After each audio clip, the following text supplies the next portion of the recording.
Welcome back to the channel and to another Path of Exile spontaneous live stream directed primarily for beginners and casual players. I'm not a beginner, but I am a casual player, and this is another build in progress video, another build in progress live stream, but you may be watching it as an archived video on YouTube channel. In case you do, please treat it like a normal video. Take a look at the chapters in the description of the video. If this stream goes for a lengthy amount of time, like longer than half an hour, let's say, which is somewhat unpredictable at the moment when I start recording of this, it's obviously unscripted. If it's something lengthy, I will definitely bother to add chapters to the description of the video. So please take a look where we might be talking with the community, with some of you who hopefully will jump on into the comments, into the live stream, and we will probably have a little chat there about the build in progress, how I feel about it, other builds, anything else that's on your mind, whoever wants to join me here today. Without any further ado, let's talk about the build that I'm kind of taking a look at and the one that I am quite interested in personally. So this is so-called Tectonic Earthbreaker. Tectonic Earthbreaker is obviously a shorter version, a shorter kind of shortening of the build name, coming from the fact that we're using Tectonic Slam. Tectonic Slam is an ability that becomes available at level 28. So first of all, and we'll get back to it, first of all, you need to somehow survive the fairly slow, especially for someone who just leveled the Reaper, who just leveled the Hierophant, Holy Flame Totems build. It's a slower slog, let's just call it for what it is, on like up to level 28. That is to generate the expectations right for you, my friends. If you're beginners, if you're like, oh, Tectonic Slam, Earthbreaker sounds great. It is great, you will see it in a second. It is great and it's a build in progress. It's far from perfect, but at the same time, it takes a while to get here. To get here, you will be using Ground Slam. Ground Slam is a basic ability. It's a slam, yeah, that slams the ground, AoE, area of effect damage. It's like one of the first abilities that you will ever get in this game. Take Ground Slam. Ground Slam is great in its own way, and it will take you all the way to level 28. It will be a slow slog once again, and there will not be a particular totemic fun, so to speak, up until the point, I would say, when you get Tectonic Slam. Tectonic Slam, and as you will see in a moment, Tectonic Slam works in a very interesting way. Tectonic Slam, you slam the ground and it creates fiery fissures, kind of like stuff, like you will see. There is lava everywhere, everything burns, and it's fun. It's a lot of fun, yeah? In this particular case, we are testing Earthbreaker Support. Correct me if I'm wrong in the comments below the video or in the live chat if you are jumping on right now. I think that Earthbreaker Support was one of those gems that they've added in the league, in the Expedition League 3.15. It wasn't there before in the game, so it's a new spell, it's a new ability, it's a new support. As it says, it supports primarily slam skills, not just like everything, but slam skills, and it turns them into totems. So as you know me, hopefully by now, if you've been around for longer than 5 minutes on my channel, you know that I love totemic builds. I'm not a fan of slow slog builds, but I'm okay with lazy builds. And for me, believe it or not, maybe for you there is no particular difference between these two things. For me, there is a difference. I see a difference between slow builds, like kind of boring builds, and lazy builds, because for me, lazy does not necessarily mean boring, if it makes any sense. Okay, anyway, so Earthbreaker Support, only 4 sockets, only 4 linked sockets at the moment of recording of this, and this build in progress, this character is only approaching level 38. Why did I decide to record this now? Why did I decide to jump onto live stream? Well, first of all, it's opportunistic for me. I do it when I have time, so please don't judge me harshly. And secondly, it's because the multiple totems support skill, gem, whatever you want to call it, becomes available at level 38. So I had a little bit of a more options right now. I had a little bit more of options to see how to take this build further. And this is roughly the time, level 38-ish, roughly is the time, arguably, when development of this build in progress becomes a little more interesting. It gives me as a creator of this build, or you if you would like to follow this, somewhat an opportunity to go one way or another way. What do I mean by that? Well, multiple totem support is something that I've been using almost in all of my builds in the past, totemic builds in the past, because I like at least 4 totems. I like volume. I like the feeling that if I don't have summons, if I don't have minions, then at the very least I have this kind of like a hedge of totems, almost like a hedge of totems between me and enemies. And they're not creating an impassable terrain for or a wall that protects you from the mobs, but optically and perhaps just as a distraction for some of the mobs, they do work that way. So it's extra targets for the mobs to be distracted by. So I feel not just like a dude with only 1 or 2 totems in the field. That's maybe a psychological thing, whatever. So multiple totem support is something that I definitely would be very interested in normally using. However, while I have only 4 sockets available at level 38, I don't have any better items just yet. And we will talk about the gear, the actual items, that I'm quite lucky actually to have a few good items even at this stage. Hello Void Corpse, my friend. Yes bro to you, my man, as well.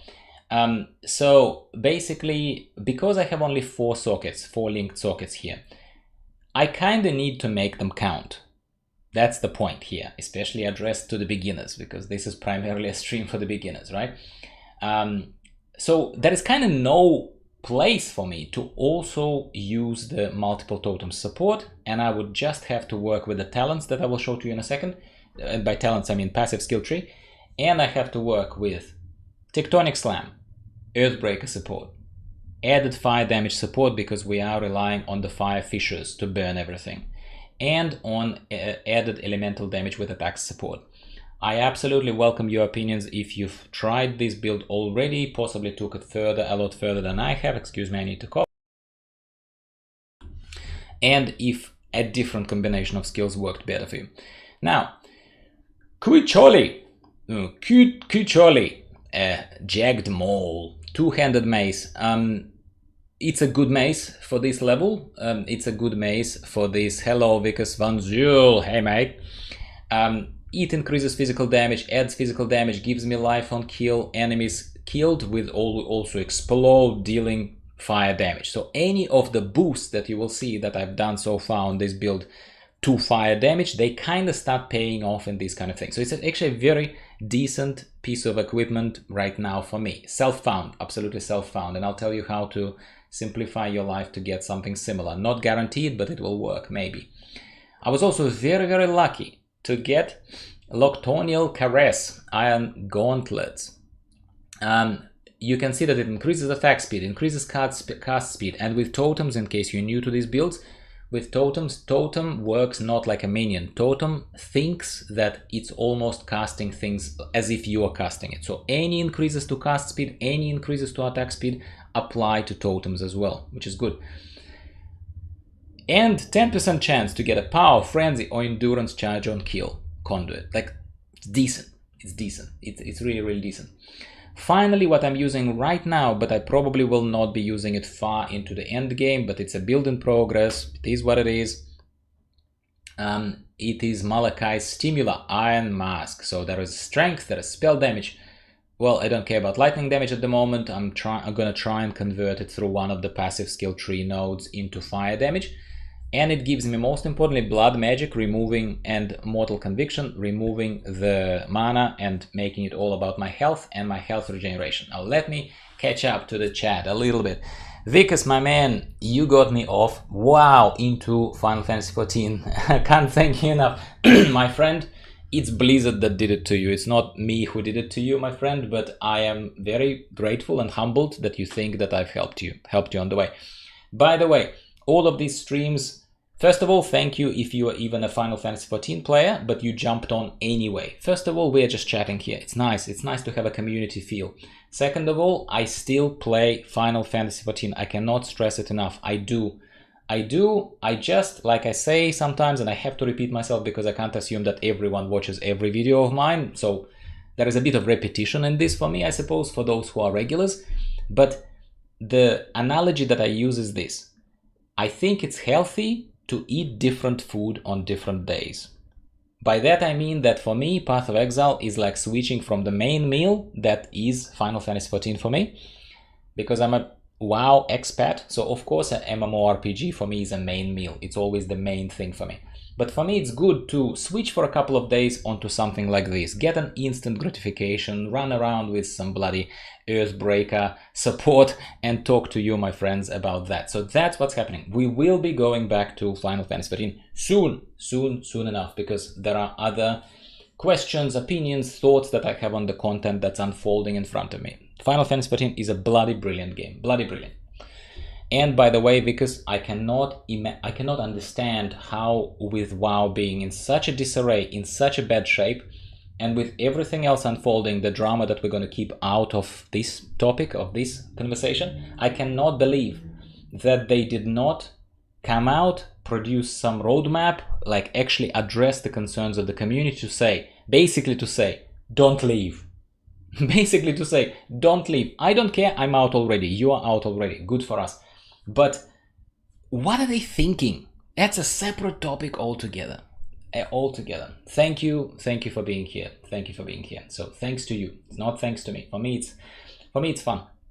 All right, back to this, because this is good stuff. Okie dokie. So I'm going to demonstrate to you how this works. I'm going to demonstrate to you how it works, just to have a bit of a break to narrative, and then we're going to talk a bit more and more specifically about the passive skill tree, about the ascendancy, passive skill tree, how I started building this thing. All right, so let's go. Let's talk to her. At the moment, I'm in the process of getting to the Belly of the Beast business, but we need to go through Dares's Dream. Dares's Dream is one of the actually more fun, I think, parts. So take a look at this. I'm dropping totems. I am not using multiple totem support, so all I'm using is, I have only 2 totems maximum, and you just saw what's happening over there. What's happening over there is that, well, I guess I have to show you anyway.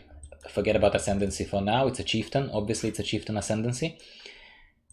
I'm boosting totem damage and I'm boosting elemental and fire damage. That's it so far.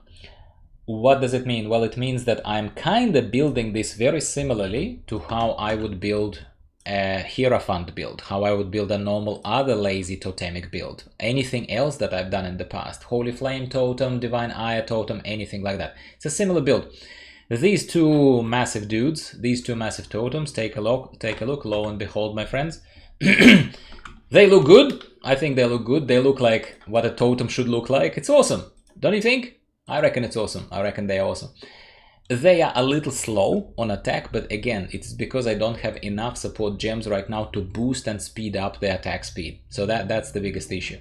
But other than that, I rely fully in this current build again on Ancestral Bond. Ancestral Bond gives me an extra totem, but I can't do direct damage myself, so I cannot slam with the thing myself anymore.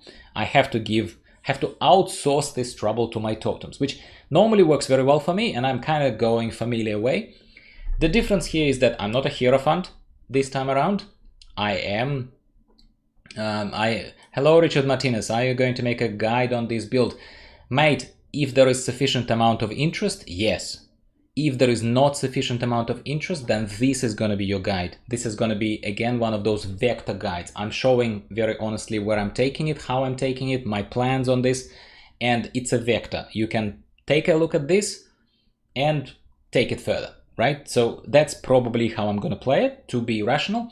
But if there is a lot of interest in this, absolutely, mate, absolutely. With everything. But that's exactly where I actually appreciate and respect people who are not too shy to speak up. Like, they might be sitting there hoping for me to do something for Final Fantasy XIV, for Path of Exile, but they don't speak up. How do I know? How do I know? I'm not a mind reader. I have no crystal ball over here. So when people talk to me like this, I'm like, well, thank you. It gives me some idea, okay? So all in all, at the moment, at this stage, I've taken main nodes that I wanted to take to boost fire damage and to give myself an extra totem. I would like to go further up and get to Avatar of Fire to make sure that any of the other damage that I get from items, any other damage, physical, cold, lightning, from anything, at least half of it is going to be converted to fire damage, and all of my damage essentially will be converted to fire damage, because the main damage of this build will be coming from those totems, creating those slams and fissures on the ground. Yeah, awesome.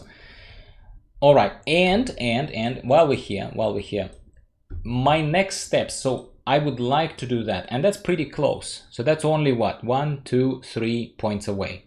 I could do that. However, I have a feeling that I am quite squishy, my friends. I am quite squishy because I was investing into damage front load, into fire damage, and as a marauder, being squishy is like, what's up, mate? Like, what's up? Like, what's up? So to be honest with you, before I stretch further up, I am going to probably go down here and at least increase my maximum life. Yeah.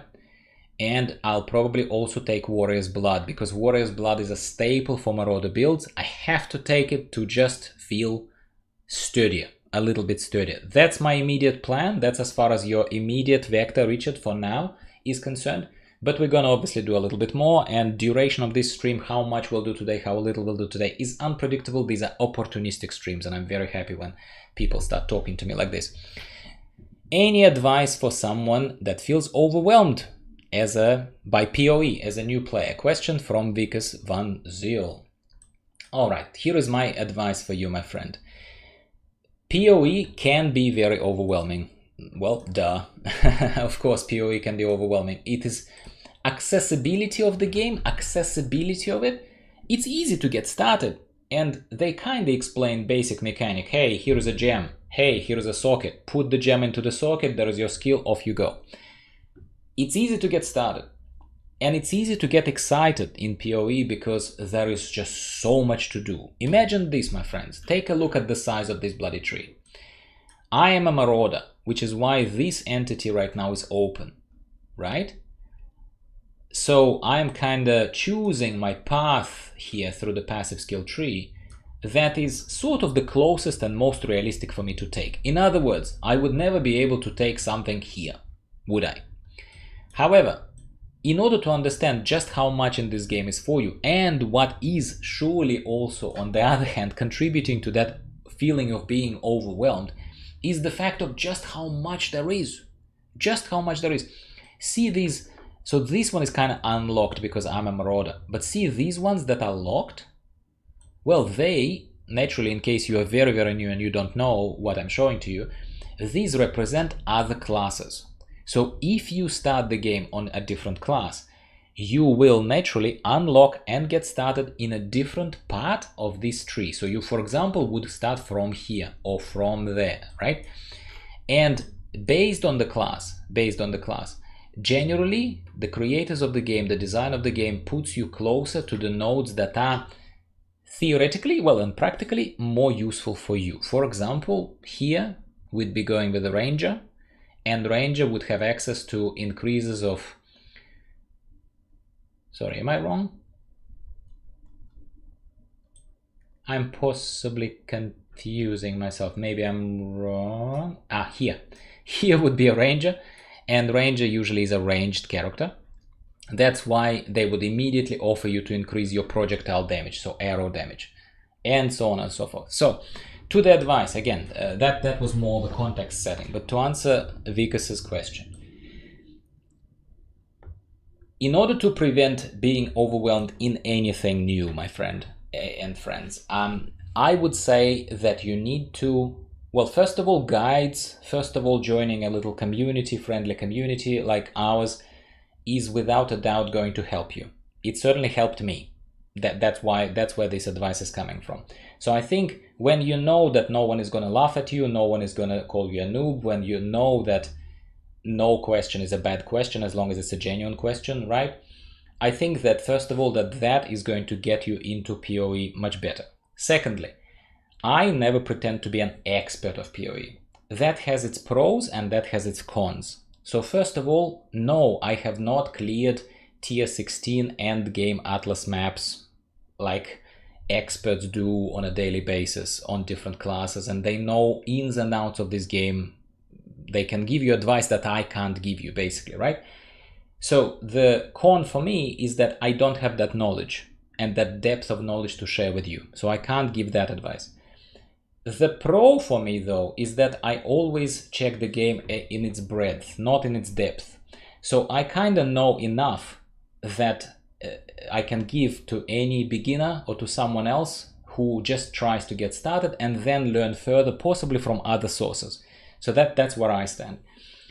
So for me, I would say to Vikas and to anyone else who tries to learn the ropes of the game, and as you learn, this overwhelming feeling will start going away. So you learn by doing. You choose a path, you join a community, you pick a guide or something like this stream that you jump on. You learn bits and pieces, you pick up these bits and pieces of information, you ask questions, you get your responses. Additionally to that, picking an easy build, an easy class, easy build, not something fancy that some super duper expert, you know, is recommending somewhere on their channel without bothering to explain to you how do you even get there to those heights that we are not at, you and I, right now. It's very, very important for you to pick up that easy build and not try and even necessarily do exactly everything that those experts do, because you have to understand it's like first world problems. Like, they are so far into the end game with access to awesome gear, with hours and hours of time in this. They kind of are not at your level. So be mindful and selective as to whose advice and what direction you take is another advice that I can share. I hope it makes sense. As far as whether or not this particular build is for absolute beginners, hey, you could make it work, I think, but I still believe that something more straightforward like a Templar, Hierophant, Holy Flame Totem build, my other video, take a look at that. I think that would be a little more straightforward and a little more easily gratifying. As in, easy to play while you learn the rest of the game. Additionally to that, any minion builds that don't require advanced minion management. And by that I mean Reaper. Reaper becomes a little bit more complex than a standard minion build, standard Witch Necromancer build. But I would actually say that a beginner, absolute beginner, who is still getting overwhelmed and kind of wants time to take stuff in, etc., etc., don't go with a melee build, if I may suggest. Don't. Pick something simplistic. Arc Witch, one spell, one lightning spell. Take a look at my videos for previous League 3.14. They are kinda almost unchanged. They will help you. Arc Witch is great for beginners. Summon a Witch. Any Summon a Witch is great for beginners. And then arguably I'm impartial to Holy Flame Totems, Divine Ire Totems, something that is Hierophant based rather than the Earthbreaker Support, the new one that I am even still experimenting with and over here with you, sort of in the process of exploring it. I say that this is probably a third priority for you if you are looking for something that will help you ease into the game, arguably. But I welcome other people's opinions on this as well. If you have different experience, different opinions, different whatever, advice primarily, right? Please don't be shy. Talk to us in the live chat, put stuff into the comments to the video once it gets published. That would be my very long answer, but hopefully it made some sense. Okie dokie, so at the moment, as I said, I have a talent point spent. That means that I get an extra totem, but I can't do damage myself. Let's see what that looks like.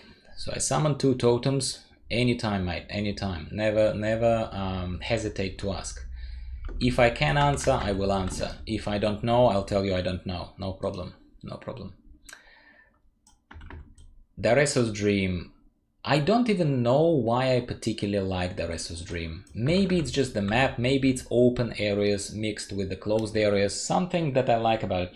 Plus it has a little bit of this, well, evidently Roman Colosseum kind of feel to it. Not these trenches, but once we get into the Colosseum arenas. And I simply like it. I simply like it. Richard Martinez, hope you do make a guide. I followed your Arc Witch build last league and it was amazing. Like the one. Awesome, man. Well, that's great to hear. That's great to hear, dude. Arc Witch I have not looked at in this particular league just yet, because I was obviously interested in something new, and this is something new, so I'm just testing it. I'm just testing it here, and so far it looks pretty damn good. But Arc Witch, it's hard not to like Arc Witch. It's so hard not to like Arc Witch because of how simplistic it is. It's so simple, and the punch is so hard. Like it's a machine gun of a murderer. Like it's a fantastic build. So I'm glad you enjoyed it last season, last league. And I would dare say, even without an updated Arc Witch guide, if at the moment you're like, hey, I know Arc Witch, I might as well go with Arc Witch, mate, my bet right now, which I cannot obviously confirm or deny fully, is that Arc Witch probably hasn't changed much, because Arc Witch is such a staple of this game. I just can't imagine them changing it too much. Now, if you would like an advice as to how do you make any of that work, oh my god, I get a contribution there. Vikas, my man, that is way too generous. Thank you. So if we take a look at it from the perspective of how do you, so let's say Arc Witch, let's talk about Arc Witch. So Arc Witch is something that can benefit tremendously from the speed of attack. Anything can benefit from the speed of attack, but Arc Witch is a machine gun build, right? So Arc Witch is how do you do that? How do you do that, especially as a person who is still leveling, who is still like around level 24? Well, at level 24, specifically 24, you get access to one wonderful wand, which is called Reverberation Rod. Reverberation Rod has one ability, which it has in itself, it's baked in. It basically has a spell echo level 10 built into it. What does it mean? It means that whatever you put into the wand gets supported automatically by spell echo at level 24, and spell echo normally comes at level 34 or something. Like, so you get it way early. And essentially what is interesting here is the fact that you can get Reverberation Rod pretty easily. How?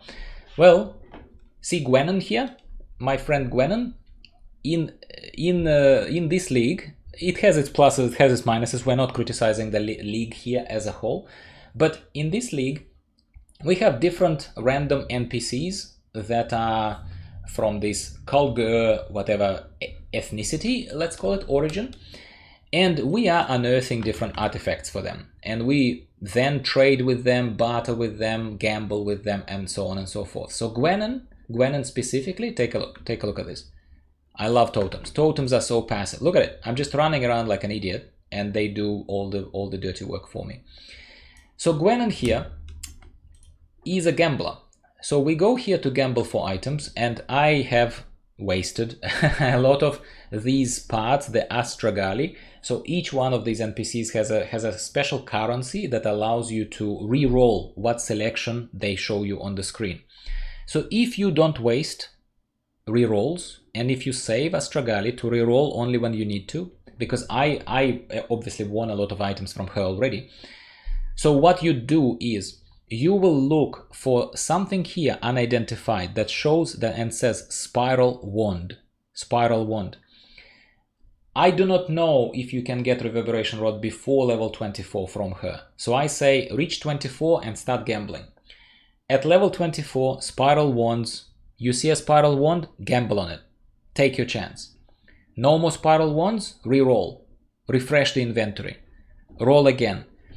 I cannot guarantee, obviously it's random, but this is how I got Reverberation Rod, this is how I got this mace, this is how I got these gauntlets, this is how I got this Malachi Stimula. Same thing here. You kinda can target a little bit, at least what are you after, but there are so many items in the game, there is no guarantee.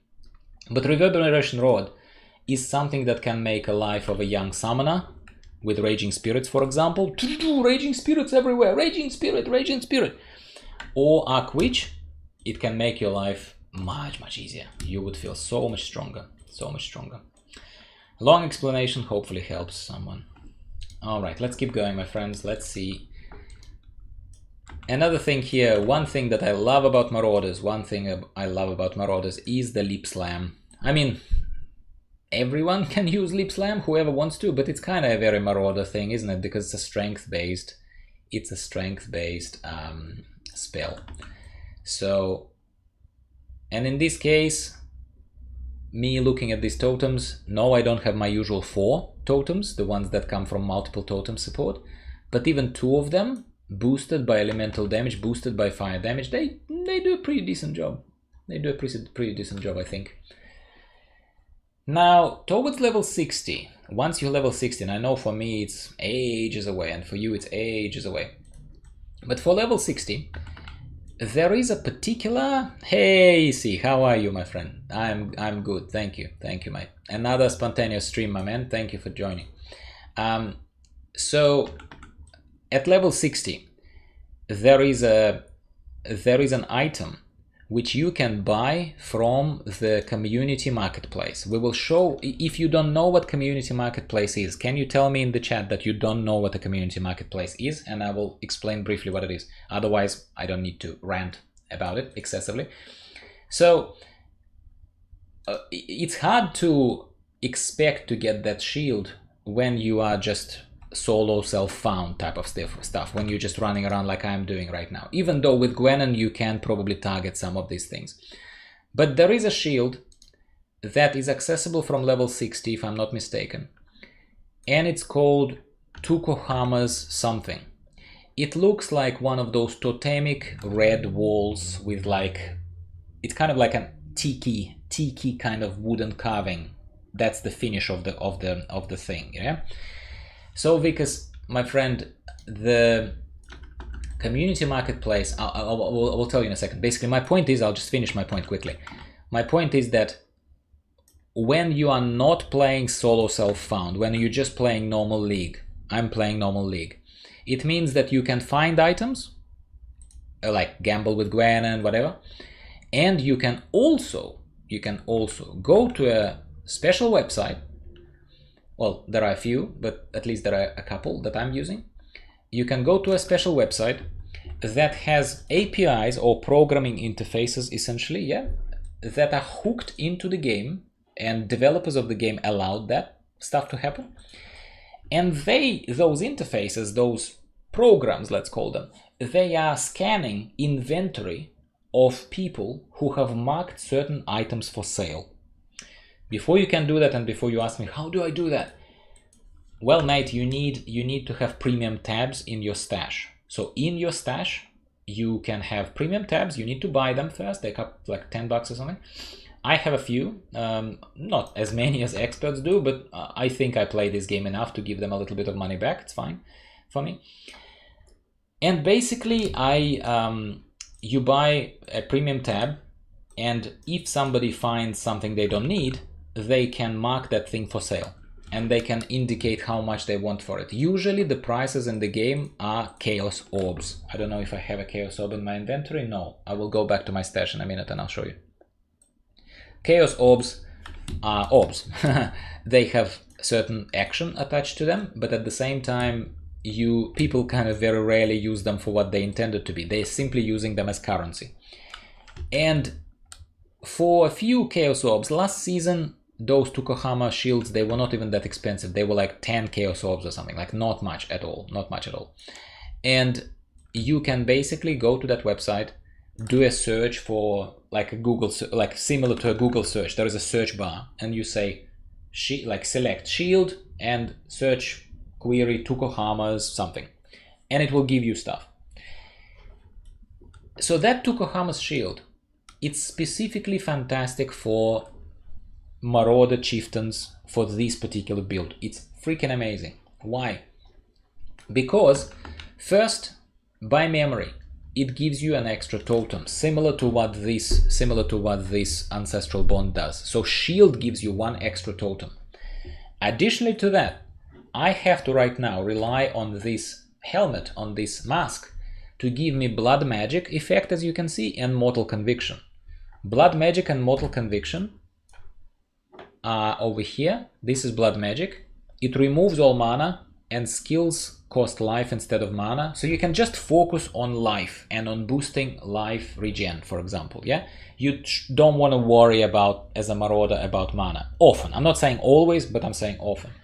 And it also gives you Mortal Conviction, which also allows you to have only one permanent non-banner aura, such as, let's say, thank you, Void Corpse. Tukohama's Fortress Ebony Tower Shield, my man. Yes, that's the one. That's the one.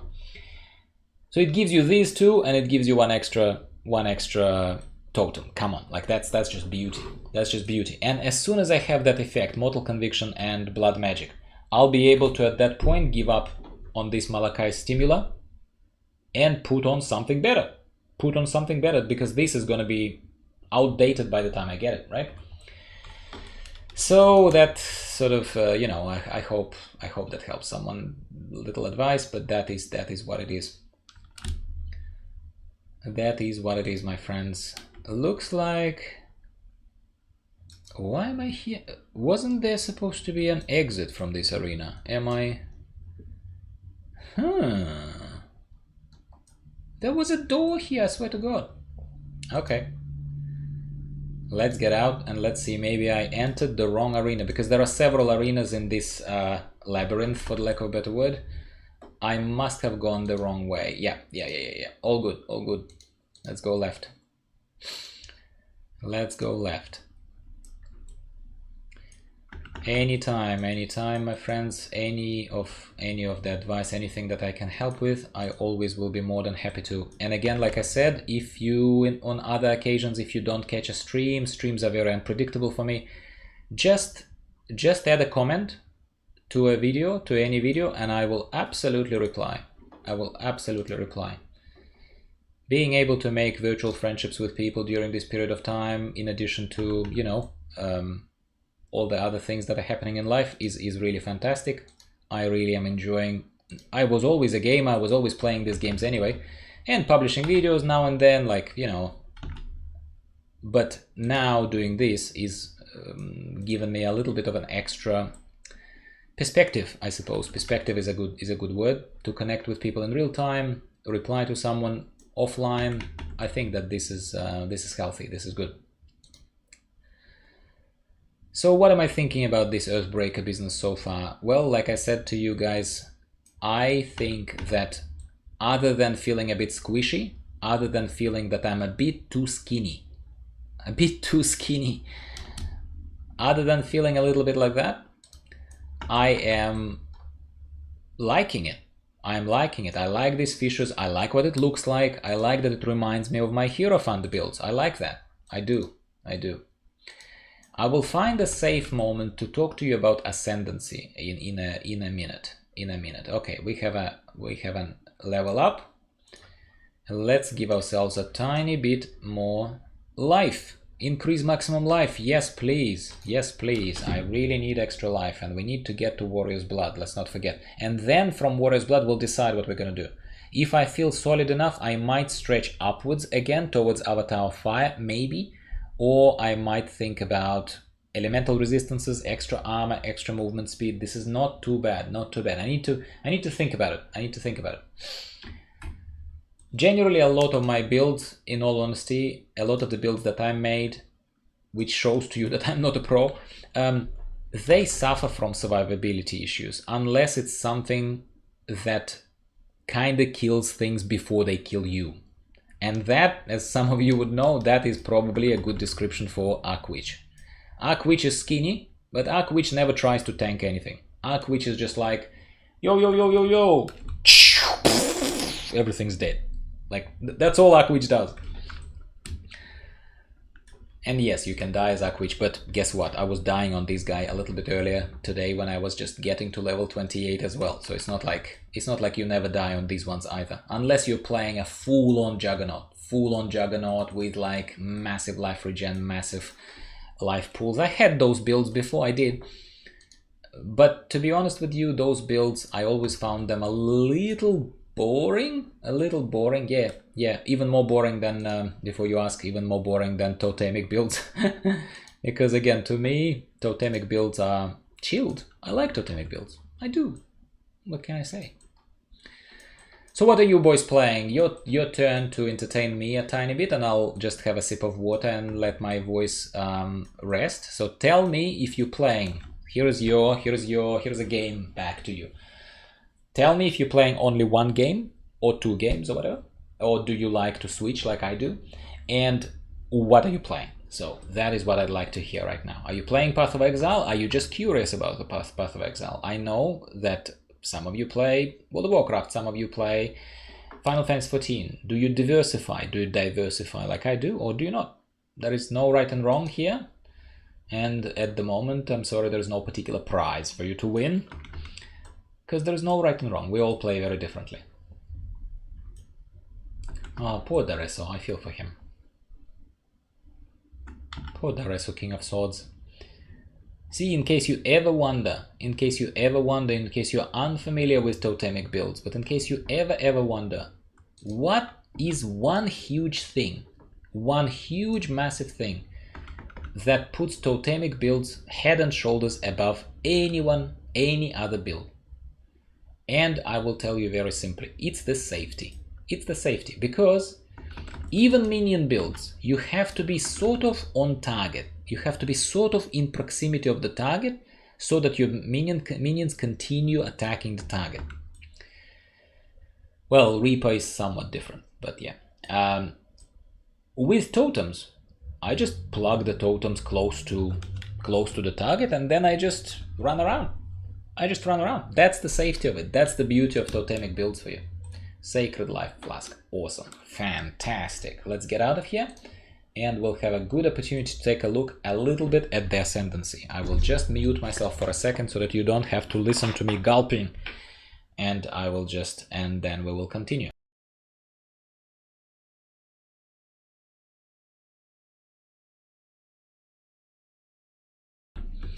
There we are. All right, so I have 3 of you, my friends, in the live chat. Awesome, fantastic. So CE, busy grinding Final Fantasy 14, taking a break from POE. Healthy, good. Because Final Fantasy 14, but downloading POE again. Yes, good for you. And Void Corpse is playing POE right now. Void Corpse, what build? What build, mate? Are you still on Arkwitch, or like, oh, what's up? Just curious. Let's take a look at what we got. Probably nothing super exciting. Oh, it's not too bad. It's not too bad. Increase minimum. Okay, it's not too bad. Let's see if this is a good life flask. Plus extra maximum charges. Fantastic. Let's put it in. I'm such a, you know, that term scrub that people used to use. I don't think people are even using the word scrub anymore. But in the good old days, people used the word scrub to describe people like me, which I don't think is kind at all. Toxic Rain Raider build. Oh, yes. I know a thing or two about those ones. How do you find it in terms of squishiness, Void Corpse? Do you find it too squishy? Because for me, it kinda at some point became a little squishy for my liking. I sort of was like, look, just random damage, like it's not like I'm even standing there and trying to tank, mate, but it just is a little on the squishy side, Toxic Rain Ranger. That's what sort of made me leave that. Let's go back to Crystal Veins and let's open the further levels, my friends, now that we have both of those 2 items required to open it. Let's talk to Diala. She's a bit annoying, but she's alright, and she will open the further levels for us. Let's go. And I think, looking here at the time, because I tried to get a little bit of time for this, and I'm glad, super grateful that you joined in. You can't stop dying. Poor, let me qualify this. Poor Void Corpse. Poor Void Corpse fell into the trap that I fell into. Toxic Rain Raider, or any Trickster, any other Ascendancy, but Toxic Rain based builds. The chassis of it is a ranger class chassis, and it's just not solid enough, and you need to invest quite a bit. It's fast on the feet. So as far as dodging, like for example right now these lightning bolts come at me, like Toxic Rain you know, Ranger, Toxic Rain Ranger. Oh, you'd like this one, wouldn't you? Wouldn't you, Void Corp? That was a decent baseline bow. Look at this, that's pretty good. It's mega fast. The amount of this dexterity allows you to run around like a headless chicken, so you dodge quite well. Problem is, in this game, especially the higher you go, the more there are things that you can't dodge. You simply can't dodge them. It's environmental hazards, it's other kind of things, it's not just projectiles. Projectiles you can dodge, but there are sometimes things that are just, you know, in your face, and whether you like it or not. And that's the issue. So the issue is that when you arrive at the maps and environments where you can't dodge damage, you will simply start relying either on your own thickness, and I mean by that the amount of life that you have, or you'll be relying on the elemental resistances, shields, other kind of stuff. And the Raider and any other ranged builds, they are wonderful at dishing out damage and dishing out AoE damage, but they're not that amazing at, unfortunately, at handling it, at tanking it, at being hit in the face on Act 9. Well, you're doing okay, man. You're doing okay. Enjoy it while it lasts, and, you know, luckily, other than on maps, because on maps, if you die too much, you will be just locked out of a map, right? Because there are only limited number of portals that you have on maps. But you basically, yeah, on these maps, in the acts, while you're still doing the main campaign, you can die, you come back. It's just a little demoralizing, I suppose, but it's not too bad. It's not too bad.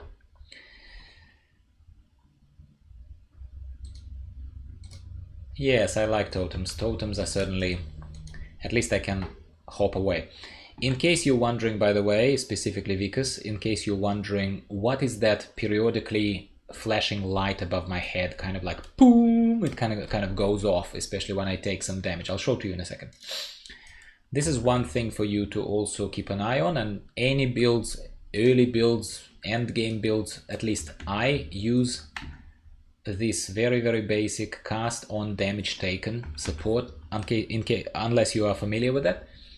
Cast on damage taken support is almost a mandatory. See that? That's what I mean. That light that just came on. Cast on damage taken support in its most rudimentary form looks like this. You have cast on damage taken support, and that cast on damage taken support is linked to something, and it's linked in this case to Immortal Call.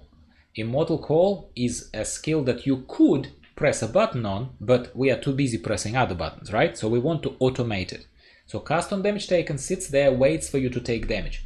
It also tells you that in order for it to be triggered, the bottom blue line there in the description, as you can see, it says trigger supported spells when you have taken a total of 583 damage. Can you see that? So, two things, my friend. First of all, you take the 583 points of damage, which is pretty quick. That happens in this game, as you can see. All that thing procs all the time, and it then triggers the linked skill.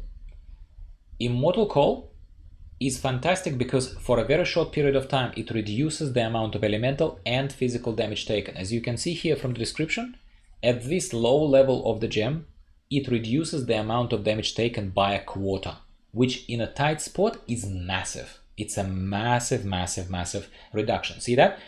And in this particular case, it's automatic. It's automated. I don't need to touch it. I don't do anything. I just link those two and they just sit there. So, important thing for you, however, is to check out this thing. Cast on damage taken support has also requirement of item of level 40. Yeah, so see that? Requires level 40. Also the top blue line of its description says this gem can only support skill gems requiring level 40 or lower. So, if you don't pay attention to that, and if you level Immortal Call, because see how Immortal Call right now requires level 36, but if you keep leveling it, because it keeps getting experience and it levels, right? If you keep leveling it without checking, then it will start requiring level above 40, and your support gem cannot trigger it anymore. Yeah? So going here a little bit into technicalities, but this is still basics. This is still something that will save your life here in the game on many occasions. Same thing goes to you, Void Corps. If you have not yet, my friend, and I suspect you did, because you sound more experienced, but if you have not implemented the basic pair of cast on damage taken, immortal call, cast on damage taken, immortal call, mate, do that, and your raider is going to live a little longer, my man. Goody. Let's keep going, my friends. Let's keep going. Almost there. So the plan for the remainder of this stream is this, and I'm just looking here at the clock, and I still had some other things to do today. The plan is that we probably are going to get to the boss here, unless it's a fair bit away. Yeah, we probably will beat the boss. We'll probably kill the boss here at the end. It's a few levels down, a couple of levels down. And then I will probably call this stream as complete. And then we will obviously reconvene at some other time and just call this for however long this stream was, half an hour-ish, as a little bit more digestible video. The good thing about doing streams, I'll be honest with you, I'm not a streamer. I'm not a streamer on Twitch or anything like that. And that's why it's somewhat, from streaming perspective, probably quite noobish how I run these. But what I like about this ecosystem as opposed to YouTube, as opposed to Twitch ecosystem, is the fact that here I do this stream with you, and then whatever I streamed automatically turns into a video on my channel. So if someone has not watched this today, if someone wasn't able to join us because there were only 3 of us chatting or 4 of us chatting, it basically means that they will still be able to catch up, ask questions and everything like you would on a normal video, just leaving comments and stuff. I love it. I personally love it. I think YouTube has done really well implementing this, and I know it's been a feature for a while, but for me, look, I am new to all of this, so there we go. Leap Slam, love Leap Slam. What do you think? Are we going to take on this captured essence? Yes, let's do this. Let's do this, boys. Let's do this. Come on, Totems, you show them who's the boss. Come on. So yes, cast on damage taken. Now that I pointed it out to you, now that you see it proccing all the time above my head when I get too close. Oh, it's almost midnight where you are, Void Corps. Where are you, my man? Which part of the world?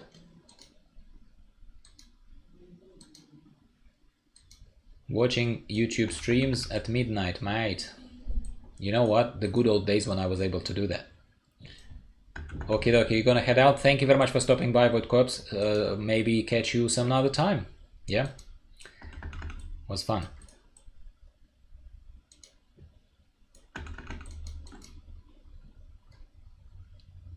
We're gonna wrap up soon too.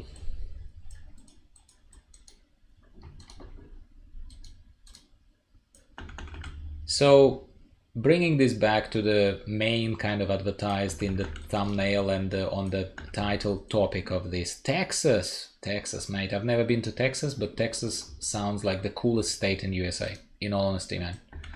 You know, I had some, yeah, we'll talk another time.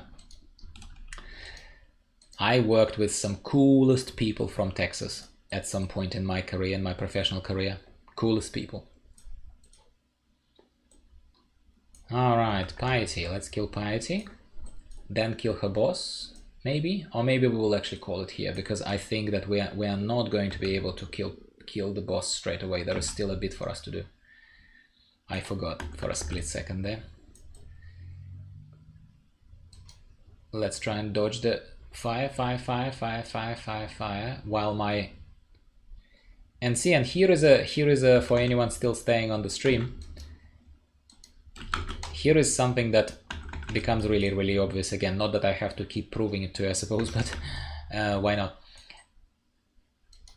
When you're playing anything that has an active skill that I need to be using right now, then while she starts channeling something like this, all I can do is just dodge. I cannot do any damage. I have to just save my life, right? When you're playing totems or minions, when you're playing one of those builds, you absolutely can continue damaging her, or the boss, her, not her, whoever.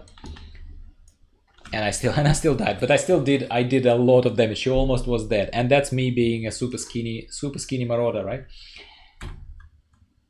Point is that I can continue damaging the boss while avoiding the dangerous mechanics. That's the point of it, which is really beneficial. Oh, whoa, whoa, whoa. And did you see how my cast when damage taken just procced, and probably I survived that beam only because I had cast on damage taken. Only because of that. Otherwise, I'd be toast. And again, I'm sure now when you notice it, you're like, oh, there's another one. Oh, there's another one. Boom, and she's dead. She dead. Goody. Let's pick up the flask. Let's talk to her. Find another waypoint and probably wrap it up there, because I also need to be somewhere. Okie dokie. The harvest. The harvest.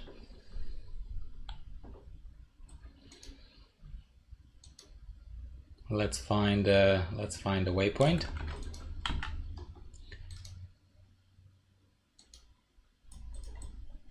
This is where these corridors are really difficult, because if there is a bunch of projectile-based mobs standing there, for example, less so archers, but mostly balls of lightning, like these eyes, for example, when they're standing there in the corridor right in front of you, and you have no wiggle room, when they're right like this in front of you, you have nowhere to go left and right. All of that damage just hits you. Good example of something that, and we found a waypoint. Fantastic. Let's talk to Pi to take the quest. Yeah, so look, thank you very much for tuning in today. I hope that you enjoyed the little stream that we had. I certainly did enjoy talking to a couple of new people who I never spoke to, so that was lovely. So thanks very much. If you are not subscribed yet, why not become our permanent members of the club? Really lovely to see you here. If you're already some of my regular visitors, wonderful. You're a wonderful person. So let's keep playing, let's keep having fun. I think that's very important for all of us during these crazy times of the world. And I'll be speaking with you again very soon about something else. Next time, probably just to even the tables a little, even the scales a little bit.